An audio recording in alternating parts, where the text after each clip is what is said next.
चलो previous class में हम लोग देखे थे इक्वेशन ऑफ मोशन पर बेस्ड प्रॉब्लम, है ना। आगे कंटिन्यू करते हैं। तो हम लोग देख लिए थे एट वुड मशीन पर बेस्ड प्रॉब्लम कि उसमें प्रॉब्लम कैसे कैसे पूछा जाता है ना। और आप जानते हो कि उसका रिजल्ट याद भी रखना है, सब याद होगा, है ना। एक बार रिकॉल कर लेना उसको, है ना, रिवाइज कर लेना, ठीक है। आगे बढ़ते हैं इक्वेशन ऑफ मोशन पर ही बेस्ड क्वेश्चन। तो नेक्स्ट क्वेश्चन समझते हैं। नेक्स्ट देखो, यहाँ पर पुल्ली है और जानते हो कि न्यूटन्स लॉ का पुल्ली क्या होता है, मासलेस एंड फ्रिक्शनलेस। न इसमें मास है न फ्रिक्शन है, क्लियर है। अब यहाँ पर एक ब्लॉक रख दे रहे हैं, इसका मास m1 है और यहाँ पर एक ब्लॉक है जिसका मास m2 है, ठीक है। m2 हैवी है तो ये डाउनवर्ड आएगा और ये जाएगा हॉरिजॉन्टल डायरेक्शन में। ये टेबल जो है वह स्मूथ है, ठीक है। कह रहा है कि सिस्टम को रिलीज कर दिए रेस्ट से, बताओ एक्सेलरेशन कितना होगा। लिखो if system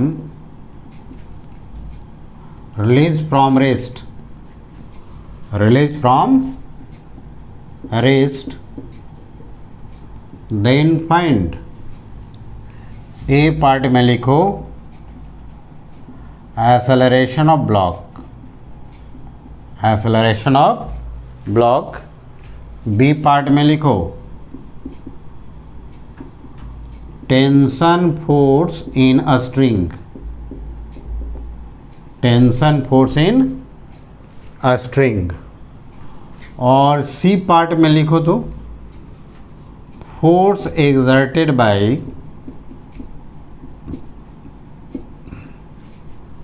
a string on the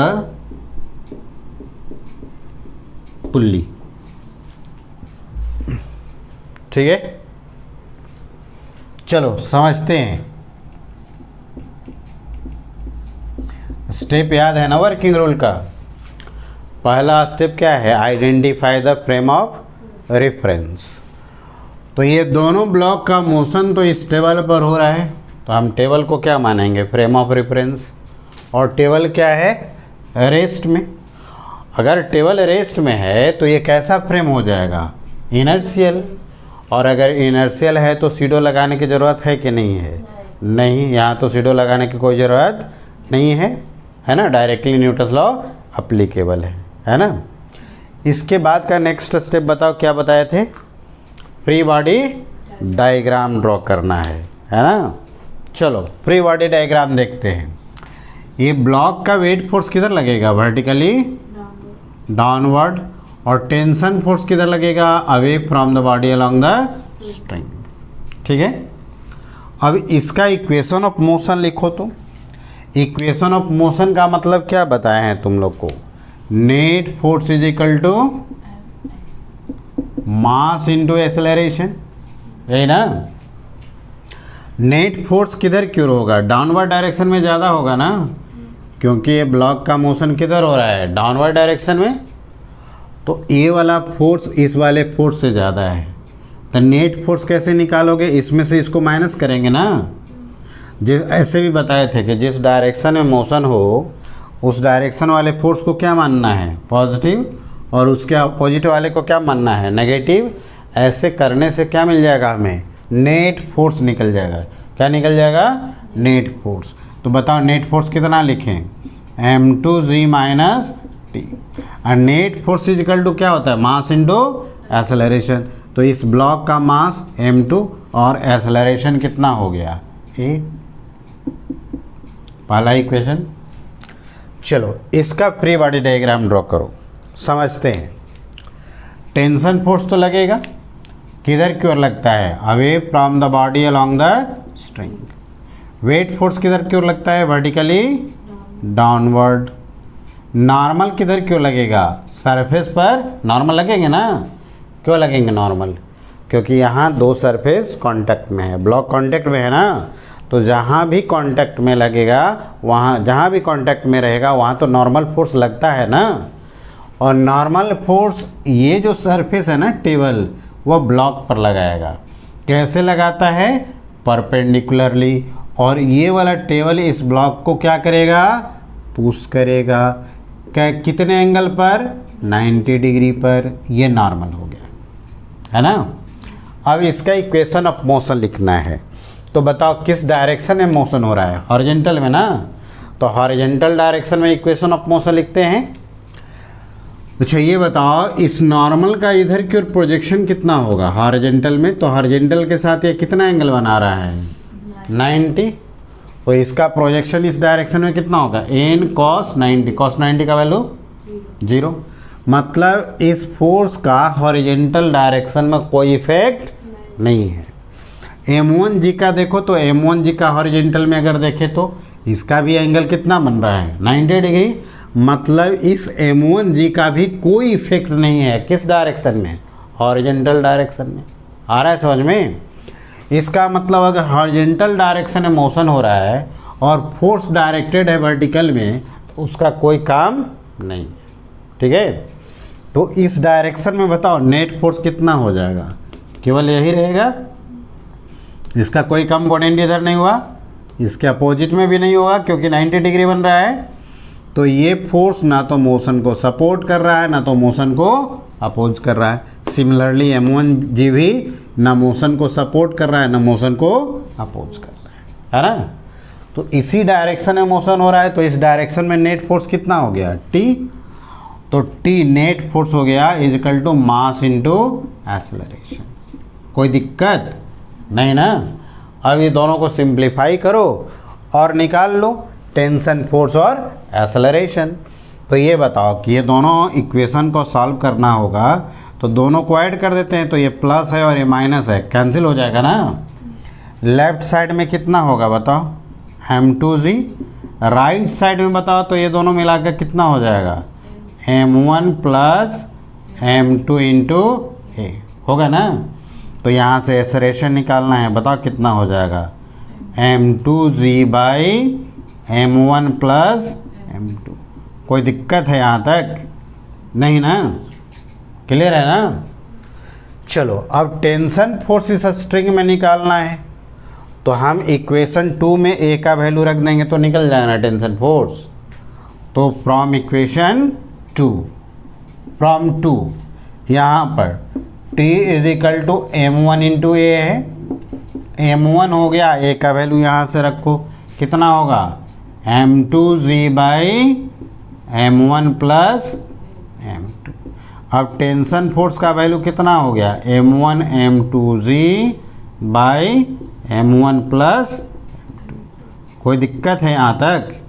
नहीं ना। तो ए पार्ट में आपसे कह रहा था एक्सेलरेशन बताओ, तो निकल गया। टेंशन फोर्स इन स्ट्रिंग बताओ, वो भी निकल गया। सी पार्ट में देखो, कहता है कि ये स्ट्रिंग जो है इस पुल्ली पर कितना फोर्स एक्सर्ट कर रहा है ना। तो उसके लिए देखो इधर हम बना रहे हैं, इस पुल्ली का फ्री बॉडी डायग्राम ड्रॉ करते हैं। इधर फर्स्ट लिखना ये वाला पहले, ये सेकंड में हो जाएगा और इधर थर्ड में। ठीक है, चलो इस पुल्ली पर फोर्स निकालना है सी पार्ट के लिए। ठीक है, तो इसका फ्री बॉडी डायग्राम ड्रॉ करते हैं। देखो पुल्ली ऐसे ही है ना, ये स्ट्रिंग इधर से ऐसे पास हो रहा है और इधर भी है। पुल्ली पर फोर्स लगा रहा है स्ट्रिंग। कैसे स्ट्रिंग में फोर्स लगता है? Away from the body along the string. Tension force ऐसे ही लगता है ना, यहाँ पर away from the body along the string. तो बॉडी तो यहाँ पर पुल्ली है, तब पुल्ली से अवे और स्ट्रिंग के लॉन्ग, पुल्ली से अवे और स्ट्रिंग के लॉन्ग। अब ये दो फोर्स लग रहे हैं, है ना। अब ये बताओ कि ये दोनों के बीच में एंगल कितना है? यहाँ पर 90 डिग्री। तो दो वेक्टर का रिजल्टेंट का फॉर्मूला मालूम है ना, आर इजकल टू कितना लिखते थे, याद है तुम लोग को? √a² plus b² plus 2ab cos theta. तो ये दोनों का रिजल्टेंट निकालना है, तो हम नेट फोर्स लिखते हैं। देखो ये भी a t होगा, अब b भी क्या हो जाएगा? t। तो a² plus b² plus 2ab, दोनों के में एंगल कितना है, और cos 90 का वैल्यू, तो ये वाला टर्म क्या हो जाएगा, 0 ना। तो बताओ ये वाला कितना हो जाएगा, 2t², तो ये कितना हो जाएगा, √2 इंटू टी, √2 हो गया। और t का वैल्यू बताओ तो कितना हो गया, इक्वेशन वहाँ से m1 m2g by m1 plus, कोई दिक्कत नहीं ना। चलो इसको उतारो जल्दी से। चलो देखो, इस प्रॉब्लम में हम डायरेक्टली एक्सेलरेशन निकालने के लिए सीखते हैं, है ना।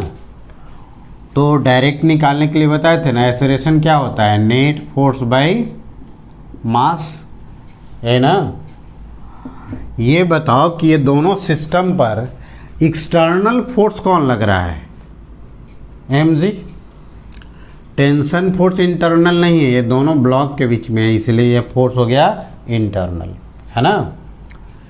ये नॉर्मल भी जो है ना, वह इस ब्लॉक और इस सरफेस के बीच में है, इसलिए वो भी इंटरनल हो गया। तो यहाँ पर m2g और m1g यही जो है एक्सटर्नल फोर्स है, यही दोनों कैसा है, एक्सटर्नल फोर्स। कौन चला रहा है सिस्टम का, ये देख के बताओ तो, m1g चला रहा है या m2g चला रहा है, यही खींच रहा है ना सिस्टम को। तो ये फोर्स तो ज़्यादा होगा,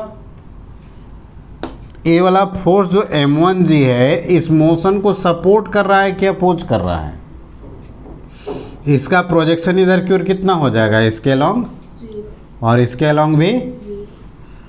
इसका मतलब ना तो ये मोशन को सपोर्ट कर रहा है और ना तो मोशन को अपोज कर रहा है। तो नेट फोर्स हमारा कितना हो गया, m2g, यही ना। तो नेट फोर्स के जगह पर m2g लिख दिए।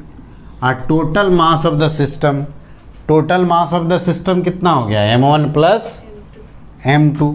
तो यहाँ पर m1 प्लस m2 से ऐसे डिवाइड कर दो, तो ये निकल जाएगा क्या, एक्सेलरेशन। तो देखो फ्री बॉडी डायग्राम ड्रॉ करके भी तो एक्सेलरेशन इतना ही निकाले थे ना हम लोग, ठीक है।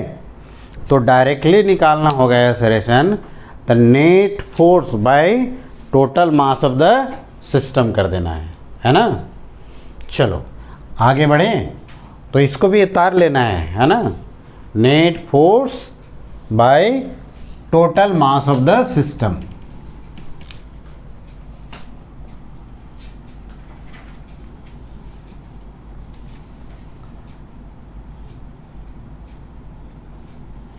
यहाँ पर एक पुल्ली लगा हुआ है और यहाँ पर एक ब्लॉक है m1 मास का,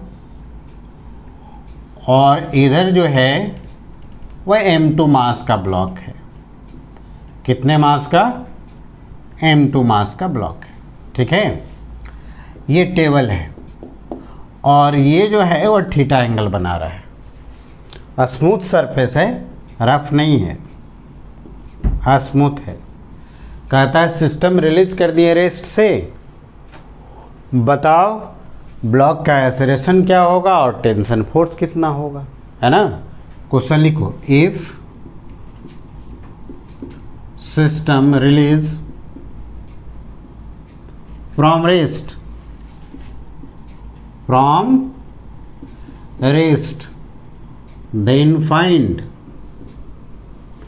then find acceleration of block and tension force in a string,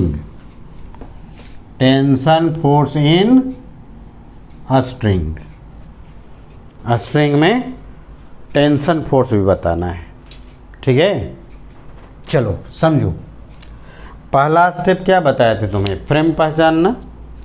तो ये दोनों ब्लॉक का मोशन कहाँ पर होगा, टेबल पर, और टेबल तो रेस्ट में है ना। जब टेबल रेस्ट में है तो बताओ ये टेबल कैसा फ्रेम हुआ, इनर्शियल या नॉन इनर्शियल। सीडो लगाना पड़ेगा कि नहीं लगाना पड़ेगा, नहीं लगाना पड़ेगा। तो पहला स्टेप तो फिनिश हो गया। दूसरा स्टेप क्या है, फ्री बॉडी डायग्राम ड्रॉ करेंगे, यही ना। तो मान लो ये ब्लॉक इधर आ रहा है, तो जितना ये ब्लॉक इधर आएगा उतना ही ये ब्लॉक ऊपर जाएगा ना, क्यों जाएगा? क्योंकि दोनों ब्लॉक एक ही स्ट्रिंग से कनेक्टेड है, ठीक है। इसलिए जितना एक्सेलरेशन का मैग्नीट्यूड इधर होगा उतना ही एक्सेलरेशन का मैग्नीट्यूड इधर भी होगा, ठीक है। अब हम ब्लॉक का फ्री बॉडी डायग्राम ड्रॉ करते हैं और इक्वेशन ऑफ मोशन लिखते हैं। सबसे पहले इसका लिखते हैं। बताओ वेट फोर्स किधर क्यों लगता है? Vertically downward. कितना? m1g, ये ना। टेंशन फोर्स लगेगा किधर की ओर? Away from the body along the string, away from the body along the string. Clear है? आ रहा है समझ में? हाँ, चलो नॉर्मल भी लगेगा ना यहाँ पर। कैसे लगता है? परपेंडिकुलरली। अरे चल ही नहीं रहा है, छोड़ो। नॉर्मल लगता है सरफेस पर परपेंडिकुलरली, और ये सरफेस इस ब्लॉक को क्या करेगा? पुश करेगा। ऐसा ही तो होगा। क्लियर है ना? चलो मोशन तो इस डायरेक्शन में हो रहा है, तो यह m1g है, इसका प्रोजेक्शन करोगे ना, मोशन के लॉन्ग करो और मोशन के परपेंडिकुलर में करो।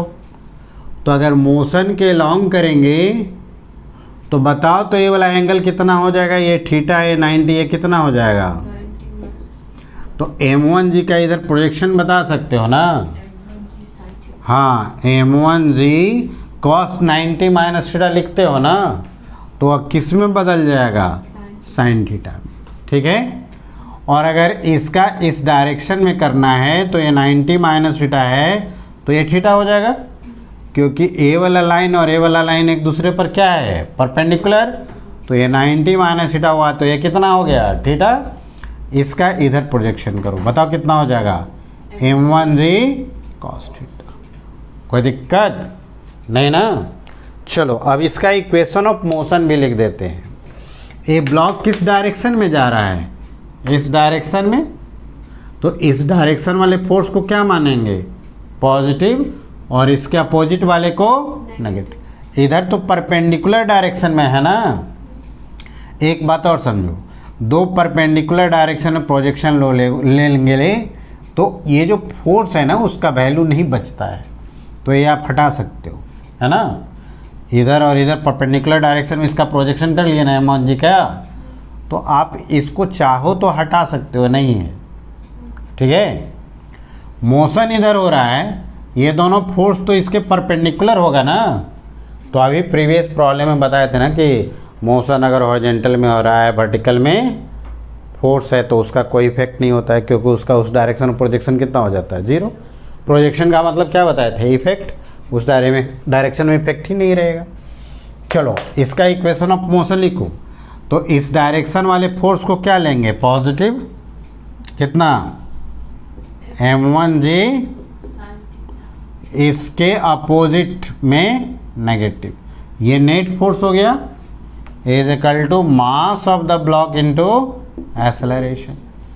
कोई दिक्कत है तो बताओ, नहीं ना? अब चलो इसका फ्री बॉडी डायग्राम ड्रॉ करते हैं। तो इसका टेंशन फोर्स किधर लगेगा? Tension force away from the body along the string. इसमें टी है तो इसमें भी टी होगा ना। क्यों? एक ही स्ट्रिंग रहने से टेंशन फोर्स क्या रहता है? सेम। इसका वेट फोर्स किधर लगेगा बताओ? वर्टिकली डाउनवर्ड, ठीक है। ये ब्लॉक मूव कर रहा है अपवर्ड डायरेक्शन में, तो इक्वेशन ऑफ मोशन लिखे ना, तो अपवर्ड डायरेक्शन वाले फोर्स क्या होंगे? पॉजिटिव। उसके अपोजिट वाला क्या लेंगे? ऐसा करने से क्या मिल जाता है हमको? नेट फोर्स ना। और net force is equal to क्या होता है? Mass of the block into. दो इक्वेशन मिल गया, दो अननोन है टी और ए, सॉल्व कर देंगे तो एक्सेलरेशन भी मिल जाएगा और टेंशन फोर्स भी। चलो सिंप्लीफाई करते हैं। दोनों ऐड कर दिए तो ये दोनों कैंसिल। ये दोनों से कुछ कॉमन है, बताओ तो कितना है? जी कॉमन है। कितना बच जाएगा? m1 sine theta minus common निकाल लिए, इसमें बताओ कितना हो गया? m1 plus m2 into. तो बताओ तो एक्सेलरेशन कितना मिल गया? हाँ यहाँ देखो m1 sine theta minus m2z by कितना m1 प्लस ये निकल गया एक्सेलरेशन। कोई दिक्कत है तो बताओ यहाँ तक, नहीं ना। चलो टेंशन फोर्स निकालना होगा तो किसी एक में रख करके तो सिंप्लीफाई करोगे ना। किस में सॉल्व कर ले बताओ, इक्वेशन 2 से, फ्रॉम 2 यहाँ से लिखना है तो t इधर m2g माइनस है, इधर आएगा तो क्या होगा प्लस ना, m2g plus m2 into a, m2g plus m2 और a का वैल्यू यहाँ से m1 sine theta minus m2g by m1 plus, बताओ ये दोनों से क्या कॉमन है, देख के बताओ तो। m2g इसमें भी है, इसमें भी m2g है, तो m2g कॉमन निकाल लेना। यहाँ क्या बच जाएगा बताओ 1, यहाँ से तो m2g गया कॉमन, क्या बच जाएंगे बताओ m1 sine theta minus m2 by m1 plus m2, यही ना। चलो इसको और हम सिंप्लीफाई कर दें, बोलो एलसीएम कितना लिखे, m1 प्लस m2 और यहाँ पर कितना आ जाएगा m1 plus m2 plus m1 sine theta minus m2। कोई दिक्कत, m2 से m2, इसमें और भी कॉमन आ जाएगा, क्या कॉमन आएगा बताओ m1। तो बताओ टेंशन फोर्स फाइनल में कितना लिख जाएगा, t का वैल्यू बताओ, यहाँ से m1 फिर से कॉमन आ गया, यहाँ m2 था ना, हाँ m1 कॉमन आ जाएगा, बताओ कितना हो गया ये m1 into m2z 1 plus sine theta by m1 plus हो गया। तो टेंशन फोर्स निकल गया और एक्सेलरेशन यहाँ से निकल गया। चलो लिखो इसको, बना जल्दी से। चलो एक्सेलरेशन इसको डायरेक्टली निकालने का कोशिश करते हैं। तो एक्सेलरेशन क्या लिखते हो, net force by total mass of the system, यही ना, total mass of the system. External force के रूप में यहां पर कौन लग रहा है mg, तो इस m1g का इधर कंपोनेंट कितना है m1g साइन थीटा, इधर की ओर ब्लॉक आ रहा है, मतलब ये वाला फोर्स तो ज़्यादा है। ये वाला देखो m2g इधर मोशन के लॉन्ग है कि मोशन के अपोजिट में है, मोशन तो इधर हो रहा है ना, ये इधर जाएगा तो ये किधर जाएगा, ऊपर जाएगा। तो ये बताओ ये m2g मोशन के लॉन्ग है कि उसके अपोजिट में है, अपोजिट में है, यही ना। तो ये बताओ कि m1g साइन थीटा को m2g अपोज कर रहा है या सपोर्ट कर रहा है, अपोज कर रहा है। तो नेट फोर्स लिखने में इसको माइनस करना होगा, इसके साथ क्या ऐड करना होगा, माइनस करेंगे। तो माइनस करो, इसमें से इसको माइनस करोगे तो नेट फोर्स निकल जाएगा ना, m1g sine theta minus m2g, ये ना, by total mass of the system m1 plus m2। ए का जो वैल्यू हुआ वह m1 sine theta minus m2g by m1 plus m2, directly निकल गया। कोई दिक्कत नहीं ना, आ रहा है समझ में। चलो तो डायरेक्टली भी लिख लो।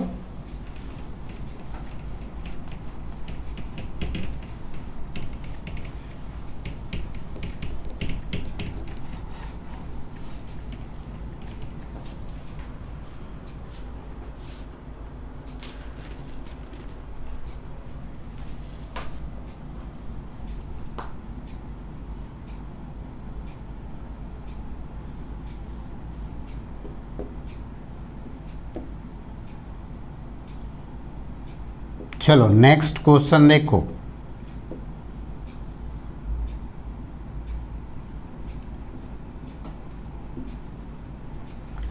M1 और M2 दो ब्लॉक है, ठीक है। ब्लॉक ये हैवी है तो इधर आ रहा है, कह रहा है ब्लॉक का एक्सेलरेशन बताओ कितना होगा, है ना। टेंशन फोर्स तो समझ में आता है ना, सॉल्व करके निकाल लेंगे, है ना। लिखो तो find the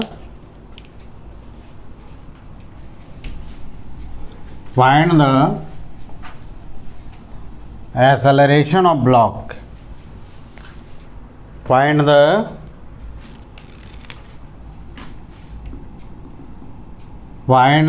acceleration of block, find the acceleration of block, block का एक्सेलरेशन निकालना है, ठीक है। चलो समझो, ये दोनों ब्लॉक के मोशन को डिस्क्राइब करने के लिए किसको फ्रेम मानोगे? ये ट्रायंगुलर ब्लॉक को, ये ना।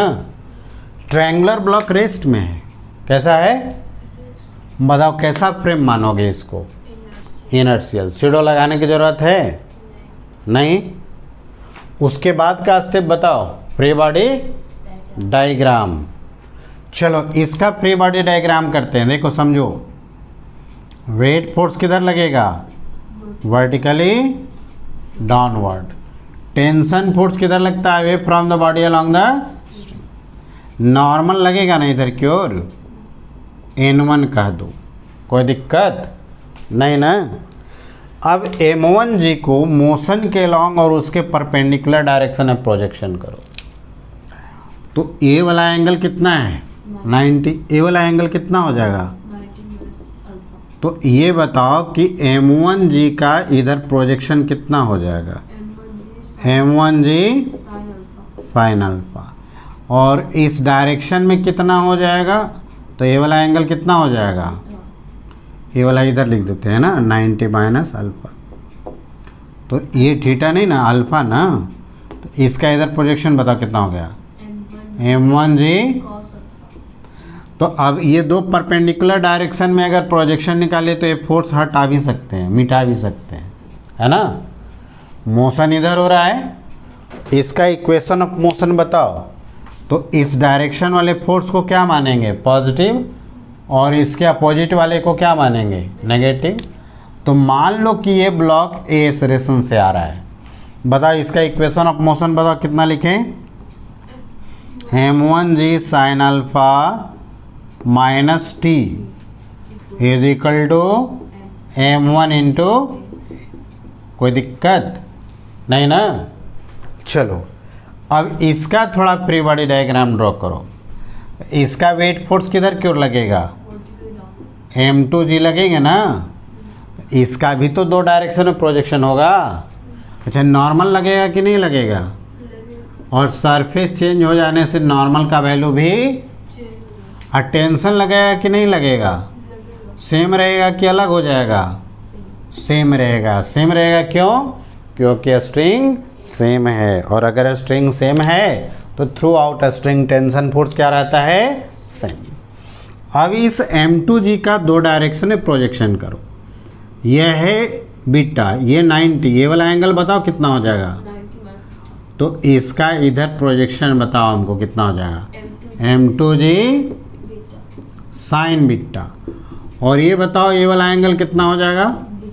तो इसका इधर प्रोजेक्शन कितना हो जाएगा? M2G cos beta. ये ऊपर की ओर जा रहा है ना, तो इसका इक्वेशन ऑफ मोशन लिखो। कितना लिखोगे? T। इसके अपोजिट में कितना है?